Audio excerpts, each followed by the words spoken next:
Sejam todos bem-vindos à edição especial do programa Business Talks. Tratar sobre essa pauta tão sensível, tão espinhosa, tão multidisciplinar, que é o crime de stalking, nós trouxemos para o nosso tapete vermelho virtual o professor Leonardo Pantaleão, que é uma referência quando nós falamos em direito penal e direito processual penal, e ele tem uma obra publicada. Então, para suas considerações iniciais, professor Leonardo, meu amigo, irmão, que alegria te receber por aqui. A sua trajetória fala por si só, mas esse crime de stalking, ele é uma inquietude para nós que atuamos na área, não é? Olha, Rose, em primeiro lugar, eu quero agradecer o convite, dizer que é uma honra poder participar.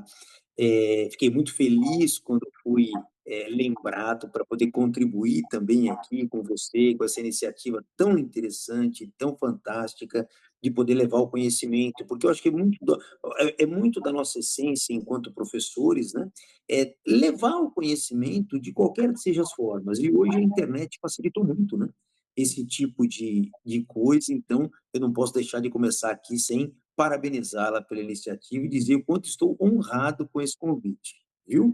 Muito obrigado mesmo. É um Em presente para a relação gente. imagina, em relação a essa questão do crime de stalking, é verdade, o crime de stalking, ele é um crime, assim, ele é muito perigoso, eu costumo dizer. E por que perigoso? Porque ele é um crime invisível, esse é o grande problema. É um crime que não deixa marcas externas na vítima. E isso faz, muitas vezes, com que o nosso legislador, por não ter um impacto visual na consequência do crime, ele acabe menosprezando sobre alguns aspectos esse tipo de delito. Então, consequentemente, isso não é só um problema no Brasil. Eu confesso a você que isso é um problema mundial. Nesses meus estudos que eu fiz até para a preparação desse livro, eu identifiquei que a primeira legislação no mundo a punir o crime de stalking foi na Califórnia em 1990. Então você percebe que é pouquíssimo tempo atrás. 1990, em termos de história, é nada. Nossa, Tá nada. certo? Hum. Então, o que que aconteceu? Lá houve um caso emblemático também, que uma celebridade foi assassinada e tudo isso gerou uma comoção muito grande e fez com que o Poder Legislativo americano, o Congresso, se reunisse e começasse a trabalhar um crime específico de stalking. Claro que isso depois foi ganhando espaço em outros países, até que chegou no Brasil, no ano de 2021. Então, veja, hoje o stalking ele é considerado um crime, um fato típico no Brasil, inserido no Código Penal, lá no artigo 147-A do Código Penal. Isso a partir de 2021. Claro que quem nos acompanha sempre tem aquela ideia de dizer o seguinte: poxa, mas e antes de 2021? Como que esse cenário ele era tratado pelo nosso legislador, uma vez que não havia um crime específico, né, trabalhando essa ideia? Começava dentro daquelas questões que nós sabemos. E eu brinco que são aqueles puxadinhos jurídicos, né, que normalmente se fazem, que é tentar verificar se aquele comportamento se enquadrava, por exemplo, num crime de ameaça, se enquadrava, por exemplo, num crime de constrangimento ilegal. Muitas vezes, aquela ideia de uma contravenção penal já superada na nossa legislação, mas que sempre vinha com a ideia da perturbação do sossego, enfim. Então, eram questões que eram, assim, encaixadas dentro de um determinado cenário. Com a criação dessa figura típica, dentro do artigo 147-A do Código Penal, você passou a ter a definição jurídica do crime de stalking. E essa definição jurídica, ela é muito importante para que as pessoas entendam a dimensão desse comportamento e, sobretudo, na sequência, a gente pode abordar as consequências desse comportamento para a vítima, tá certo? Por quê? O stalking, ele se caracteriza a partir do momento, de acordo com a nossa definição legal, a partir do momento em que você tem ali uma perseguição quanto mais uma perseguição reiterada do stalker, que é o agente criminoso, em relação à vítima desse comportamento, e é uma perseguição no sentido que é capaz de fazer com que a vítima mude essa rotina, ela perde a sua liberdade, tanto emocional, quanto até mesmo a liberdade ambulatorial, de deslocamento. Porque eu sempre comento também, Rose, o seguinte, né? O stalker, ele tem por intuito causar esse desconforto, né? O objetivo dele é esse. E ele consegue isso com grande frequência, muito. Eu digo que o crime de stalking, a definição mais assim leiga possível, agora esquecendo o conteúdo do artigo específico, seria que stalking é sinônimo de medo. Eu brinco que é medo com uma legenda de emoji. Sabe como é que é? Quer dizer, é mais ou menos por aí, para que as pessoas possam entender, aqueles que não são da área do direito, eventualmente, eu sei que são muitos que te acompanham, o stalking, e aí tem um detalhe importante. A gente tem nessa linguagem nossa de internet, eu vou stalkear o Instagram da Rose, por exemplo. Então, eu vou olhar todas. Isso caracteriza o crime de stalking? Não, claro que não. O stalkear a internet é uma coisa. O stalkear a Rose enquanto crime é mais ou menos aquela coisa assim, Rose. Eu começo hoje mandando uma flor para você. Você vai gostar, você vai, poxa, que delicadeza, quem não gosta de receber um gesto de carinho, e daí por diante. No dia seguinte eu mando outra, no dia seguinte eu mando outra, eu vou mandando, aí eu pulo das rosas e começo a mandar bilhete, aí eu começo, aí às vezes você, sem você denotar qualquer reciprocidade, o stalker continua naquele encalço em relação a você. E aí você começa, por exemplo, a chegar num extremo em que você se depara com aquela situação, poxa, eu estou saindo de casa agora, eu estou no shopping, quando você volta do shopping para pegar o seu carro, tem um bilhetinho no para-brisa do seu carro. É ele que está ali presente, acompanhando você. Você fala, pô, mas pera um pouquinho, ele está me seguindo? Como é que ele sabe onde eu estou? Aí, de repente, você vai com uma amiga num restaurante, você recebe uma mensagem no seu WhatsApp, nossa, você está linda hoje, e uma foto sua no restaurante com a sua amiga. E isso começa a gerar aquela sensação de cerceamento de liberdade. Aí é que o direito é chamado a começar a intervir. Porque, opa, passou do ponto daquilo que você eventualmente poderia considerar como minimamente razoável. Então, o legislador começou a ficar atento a isso. Por quê? Existe um outro indicativo muito importante. Quem é o stalker? Quem é que assume esse papel? Além disso, qual é a finalidade pela qual ele faz isso? E aí, você tem um estudo mais aprofundado, inclusive da psicologia, em que você percebe, Rose, o seguinte: são diversos os perfis dos stalkers. Você tem, por exemplo, aquele stalker que não aceita o término de um relacionamento, por exemplo. Então ele começa a perseguir aquela pessoa de maneira intencional para tirar o sossego, mais do que isso, para tirar a paz da vítima. Porque o stalker, ele tira a paz da vítima. A vítima começa a falar assim: poxa, eu vou para a academia agora. Mas será que eu vou? Ele pode estar me acompanhando, ele pode estar. Veja que em nenhum momento eu disse que houve qualquer tipo de agressão física do agente contra a vítima. Não. Ele está só fazendo questão de mostrar que ele está te acompanhando. Mas isso gera um receio, gera um medo, porque fala, poxa, mas espera um pouquinho, eu não tenho mais liberdade. Onde eu vou, estou sendo seguida, estou sendo observada por ele está sabendo tudo que eu estou fazendo. Então, isso começa a querer criar aquele desconforto. Esse desconforto, por sua vez, ele gera é, consequências psicológicas na vítima muito drásticas. Muito drásticas. Por quê? Porque, como eu disse, você tem perfis diferentes de stalker. Aquele ressentido, aquele que se sente desprezado, aquele que, vamos dizer assim, muitas vezes ele é atabalhoado por si só, porque ele acha que ele vai conquistar a pessoa, mas não tem a noção de onde deve parar, onde não deve parar, para poder não passar daquela linha tênue, né, em que o direito começa a ser chamado a intervir. Então, você tem uma série de perfis, e esses perfis precisam ser analisados. Por quê? Porque, muitas vezes, esse crime de stalking, ele pode escalar para crimes maiores. A depender do perfil, nós podemos chegar em situações, eu ilustrei no início da nossa conversa, eu ilustrei que nos Estados Unidos chegou ao ponto de uma celebridade ser assassinada por um fã por conta desse tipo de coisa. Então, são perfis que muitas vezes exigem um acautelamento por conta da possibilidade de escalada de comportamento.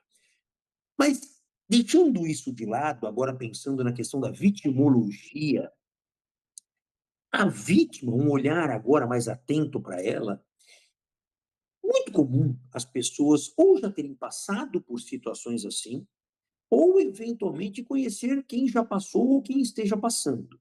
E sabe o tamanho do estrago que isso causa no psiquismo da pessoa que sofre esse comportamento. Muitas vezes a tendência, vamos imaginar que você, Rose, esteja sendo vítima de um stalker. Qual que é a sua tendência imaginando que você vai sair para sua academia, vai sair para o seu restaurante, vai sair para o supermercado, muitas vezes, e você tem grande chance de ser surpreendida sabendo que ele está te acompanhando. Aí ele começa, por exemplo, a frequentar perto da sua casa, você começa a vê-lo muitas vezes circundando ali. Isso vai gerando aquele pânico, aquele medo que eu comentei agora há pouco. Por isso que eu digo, stalking é medo, tá certo? Então, consequentemente, você começa a mudar a sua rotina.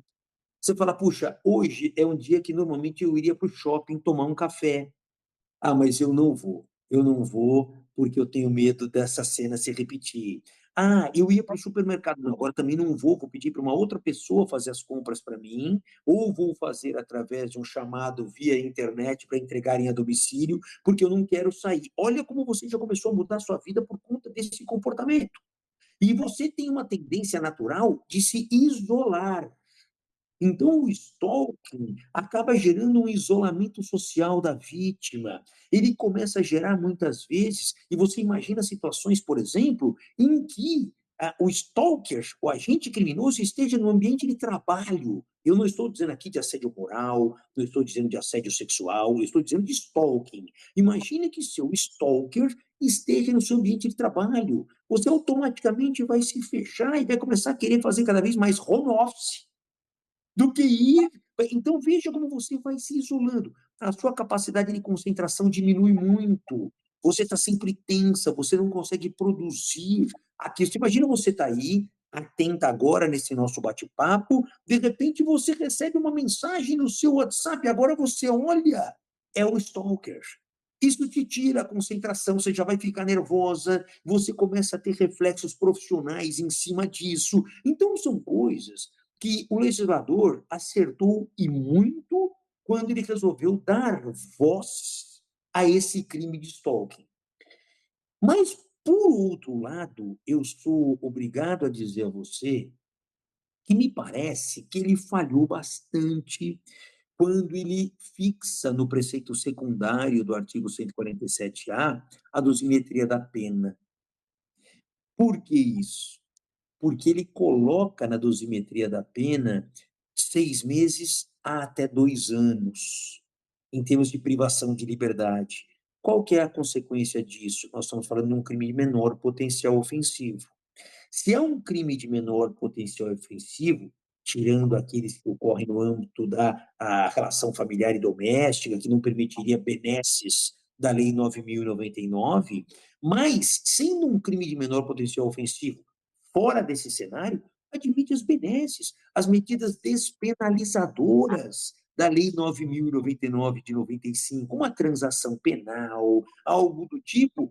Mas espera aí, será que há proporcionalidade entre o cenário do crime, as consequências para a vítima e, por exemplo, medidas despenalizadoras. Muitas vezes as vítimas desenvolvem, está comprovado, a questão dos traumas decorrentes do estresse pós-traumático, aquelas TEPTs, né? Que isso acontece muito também.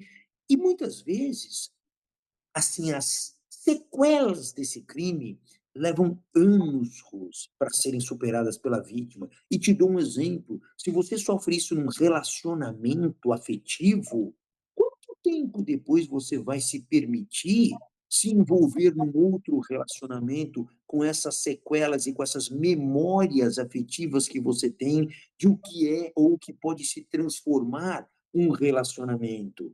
E eu ainda vou além. Quando eu paro para pensar, eu gosto sempre de fazer alguns paralelos com o que a lei traz. Se você comparar, eu agora há pouco disse o conceito de stalking do artigo 147, letra A.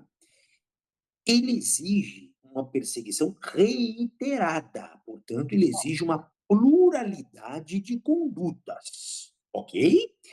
Na outra ponta, ele atinge diversos bens jurídicos da vítima, liberdade, dignidade, integridade psicológica, enfim, são diversos bens jurídicos atingidos. Perfeito. Vamos fazer um paralelo agora com outro crime para ficar claro por que o legislador se equivocou na dosimetria da pena e, para mim, ele incorre numa questão até que beira a inconstitucionalidade, que é a proteção deficiente do bem jurídico, tá certo? Por quê? Vamos pegar o crime de furto. O crime de furto é um crime que depende de uma única conduta, subtrair para si ou para outro em coisa alheia móvel.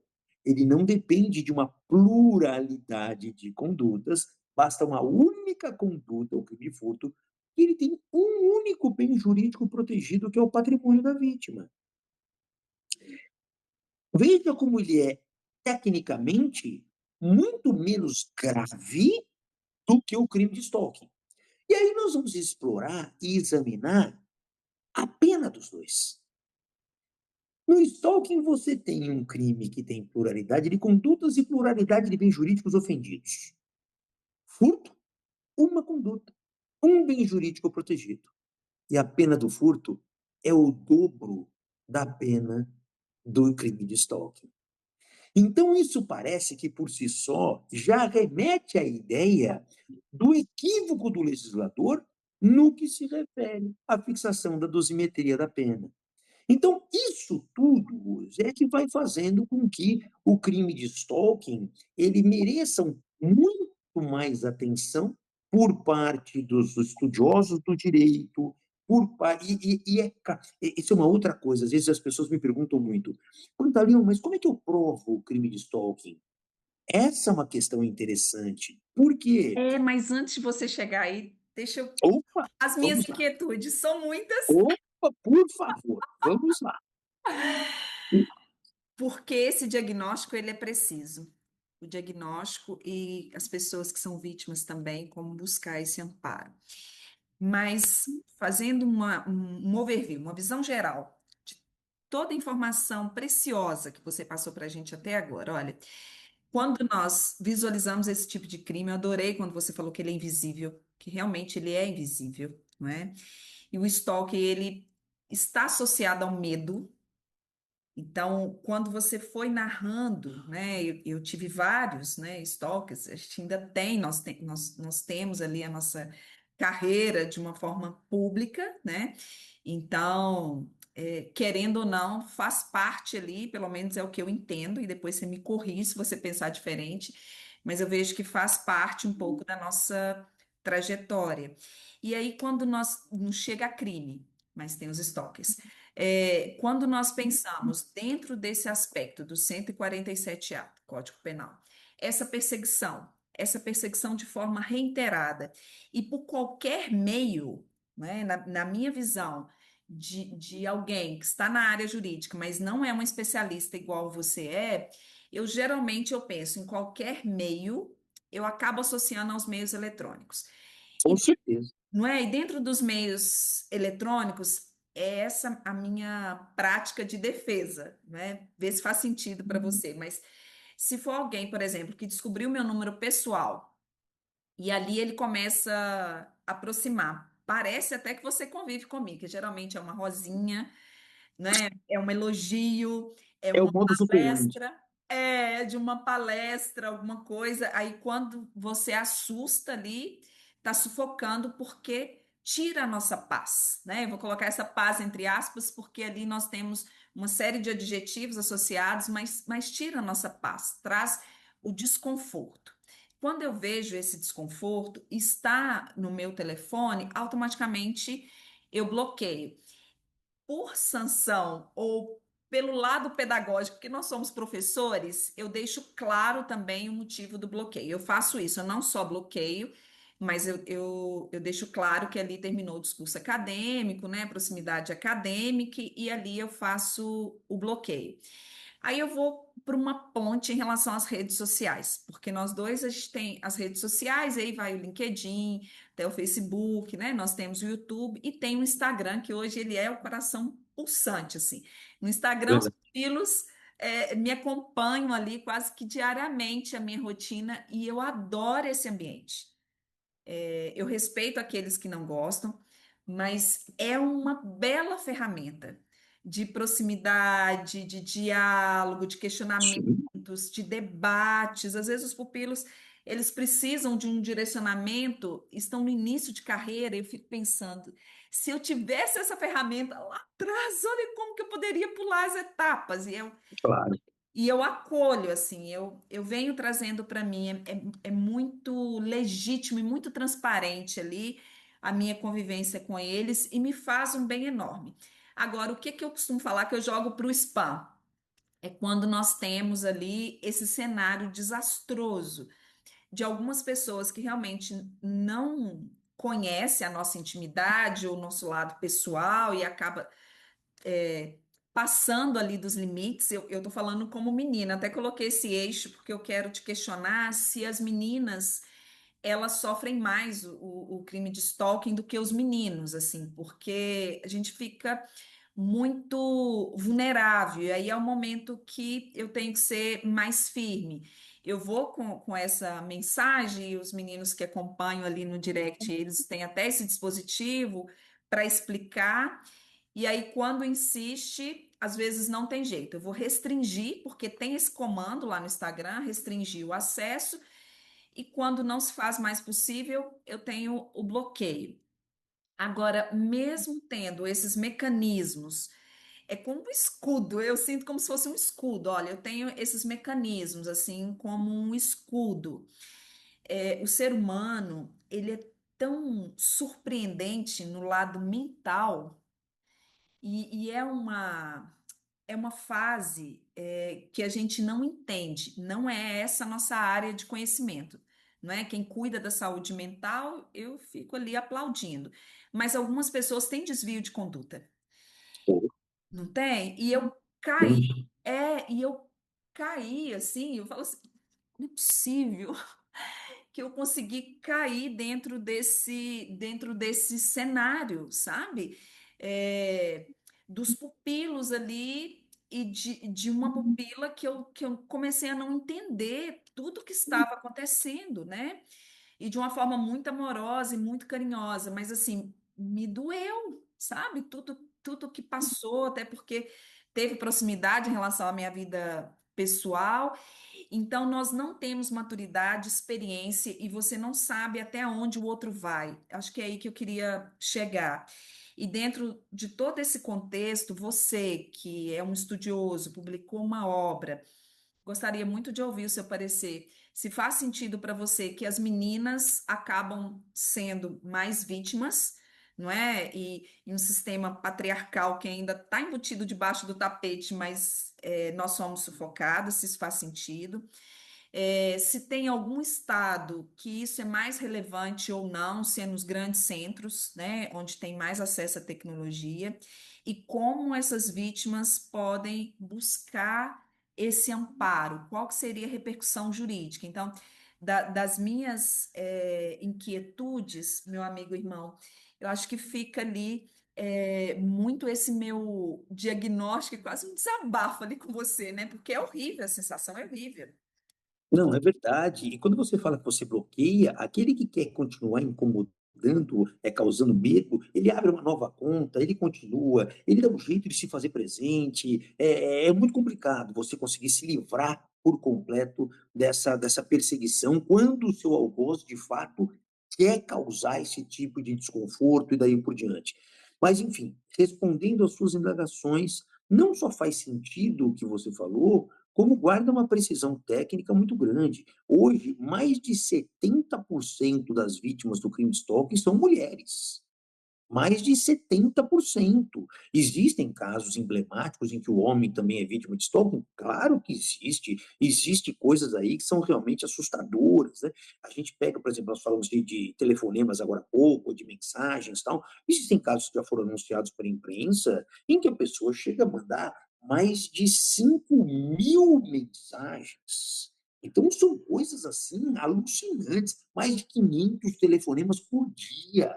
Então, são coisas que realmente o intuito é causar esse pânico de uma forma geral, esse desconforto, esse dissabor, e aí quando não consegue com você, cerca através de um familiar e algo do tipo. Então, as coisas são nesse patamar. Quando você diz, poxa, mas o que a pessoa que se vê nesse cenário deve fazer? A gente não pode esquecer que nós estamos falando de um crime. Se ela se vê vítima de um crime, ela tem que seguir aquilo que ela seguiria para qualquer outro crime, que é exatamente procurar as autoridades policiais, fazer um boletim de ocorrência, levar para embasar aquela notícia crime o máximo de material que ela puder, as inúmeras mensagens de WhatsApp, as ligações, isso, aquilo, tudo que ela puder para poder dar verossimilhança para aquela apresentação daquela notícia crime que ela apresenta naquele momento. Então, são situações que envolvem atuação dos órgãos da persecução penal. Nós estamos falando de crime. Se é crime, as autoridades públicas têm que ser cientificadas disso. Até para que, a partir do momento em que. Porque o grande problema também, Rose, é assim: a sociedade tem uma tendência de minimizar o crime de stalking. De que sentido? De que sentido? Ah, poxa, ele está me perseguindo. Ah, imagina, ele está só apaixonado, daqui a pouco passa. Nossa, que frescura. Nossa, você está se achando agora, ninguém. A própria sociedade ainda não se conscientizou da gravidade do crime. Esse é um grande problema. Então, quando você chega para uma amiga e compartilha, pô, você não sabe, fulano está me perseguindo. Ah, Rose, calma, deixa para lá. Isso aí é uma questão. A própria sociedade, muitas vezes a própria família, o núcleo próximo, minimiza a ocorrência desse crime. Então, e isso é um erro muito grande, porque cada vez que você subnotifica a prática desse crime, o legislador está entendendo que aquela pena que ele fixou está sendo suficiente para prevenir e para reprovar a conduta. E não está.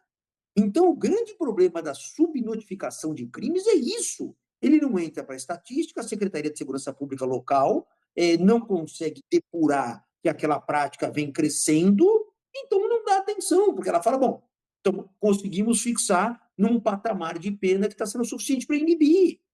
Então, você tem todo esse desdobramento que acaba atrapalhando bastante essa questão. Quando você fala, mas tem algum estado que chama mais atenção do que outro e daí por diante? Não.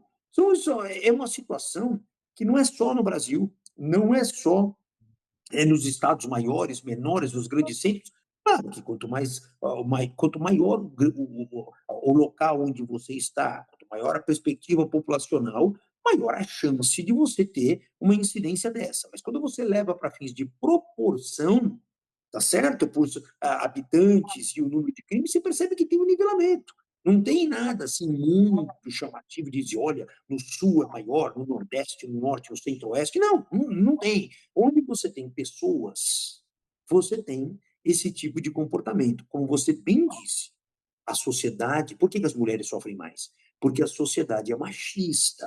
A sociedade não consegue trazer. Aliás, o título do meu livro é Stalking, e o subtítulo eu quis trazer essa ideia. Eu coloquei da tradição à tipificação penal. Gostei. Tá certo? Para deixar claro que era uma tradição. Tá certo? Era bonitinho, era comum, era normal, ninguém via problema. Ninguém via problema, talvez porque não se atentava para os problemas que ele trazia. Aí, quando precisou chegar em escalas maiores, com mortes, para que os legisladores pudessem falar: puxa vida, eu acho que aí precisa de uma atenção especial. Então, é esse o cenário que a gente enfrenta quando a gente para pensar um pouquinho no crime de stalking. Gostei muito, muito. E agora, com a visão bem subjetiva, você que é uma figura pública, você já passou por algum crime de stalking? Olha, eu falo para você, talvez por sorte, não. Não tive essa experiência, que sem dúvida alguma, depois de todos esses estudos, ela se revela extremamente desgastante, estressante, mas eu diretamente ainda não. Eu também já consegui chegar em situações de começar a ignorar, deixar de responder e pronto. Agora, o stalking mesmo, daquele perseguidor ou perseguidora contumaz, que se faz presente em todos os locais, inúmeros telefonemas, inúmeras mensagens, e daí por diante, a ponto de tirar a minha paz, a minha liberdade emocional ou ambulatorial, felizmente ainda não. Gostei, é felizmente mesmo. Muito obrigada, foi belíssima. Que sabedoria, não é? Que Sim, papo relevante, contribuiu muito para o programa Business Talks. E como nós temos também aqueles que são estudiosos para concurso público, para carreiras, que são os meus pupilos, que a partir de agora passa a ser os seus pupilos também, porque você é com professor. certeza. Como que você pode estimular os estudos, inclusive em relação ao conteúdo? Você tem muita coisa boa e Olha, inteligente. eu sou um suspeito para falar de estudos, porque assim como você, nós assim desenvolvemos uma verdadeira paixão por isso. Eu acho que o conhecimento é a única coisa que não nos tiram, né? E aquela pessoa que tem um ideal, muitas vezes chama de sonho. Eu acho que sonho é uma palavra equivocada. Então, aquele que quer passar num concurso, eu tenho um sonho de passar num concurso. Não, você tem uma meta de passar no concurso. Porque a meta eu digo que é o sonho, mas é um sonho com data marcada, com deadline. Né? Quer dizer assim, se você tem só o sonho, você fica, se acontecer, aconteceu, se não acontecer, não aconteceu, e daí por diante. Então, aqueles que estão estudando para concurso, a minha recomendação é que continuem, aqueles que estão eventualmente estudando para fins de pesquisa pessoal, para enriquecimento de conhecimento, que nunca parem, porque o direito principalmente depende disso, depende dessa troca de experiências, a evolução do direito depende disso, é um estudo principalmente multidisciplinar, o estudo do direito ele não pode ser isolado, eu não posso estudar direito, que normalmente tem ali, na sua maioria, pessoas como vítimas e 100% pessoas como autoras, se eu não sei o que é pessoa, se eu não sei o que é pessoa. Muitas vezes, Rose, eu nas aulas, eu começo a conversar com os alunos e às vezes brincando com eles, eu falo, gente, nós estamos estudando direito. O que é direito? Aí fica muitas vezes o pessoal travado. Não que eu queira conceito de Radbruch para dizer o que é direito. Não, mas às vezes as pessoas têm dificuldade. Falam, gente, o direito regula uma relação social entre pessoas. O que é pessoa? Sensacional. É isso. Então você só consegue entender o direito a partir do momento que você entende aquilo que orbita ao seu redor. Então, que essas pessoas continuem estudando, continuem aperfeiçoando cada vez mais os seus conteúdos, porque elas vão satisfazer não só a uma paixão interior, como também vão contribuir demais para todo um avanço da sociedade. Então, fica aqui a minha mensagem. Que demais, que lindo! Muito obrigada, muito obrigada.